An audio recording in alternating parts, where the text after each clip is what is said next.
जालना शहरात गोहत्या करून video viral करण्यात आला होता। या व्हिडिओमुळे सर्व हिंदू समाज बांधवांच्या भावना दुखल्या असल्याने सकल हिंदू समाजाकडून गणपती विसर्जन न करण्याचा निर्णय घेण्यात आला होता। तर गणपती विसर्जन करण्याकरता काही मागण्या प्रशासनासमोर ठेवण्यात आल्या होत्या।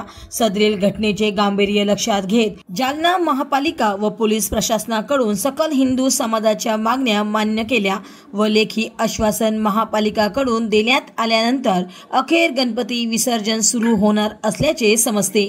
आर्यवत न्यूज प्रतिनिधी अमोल खरगे, जालना। जालना शहरातील अवैध कत्तलखाने व उघड्यावरील मांस विक्री संदर्भात कार्यवाही करण्याबाबत उपरोक्त विषय आपणास कळविण्यात येते की सकल हिंदू समाजातर्फे जालना शहरातील अवैध कत्तलखाने व उघड्यावरील मांस विक्री बाबत कारवाई करण्यात यावी अथवा शहरातील श्री गणेश विसर्जन न करण्याबाबत निर्णय घेतल्याबाबत कळाले आहे।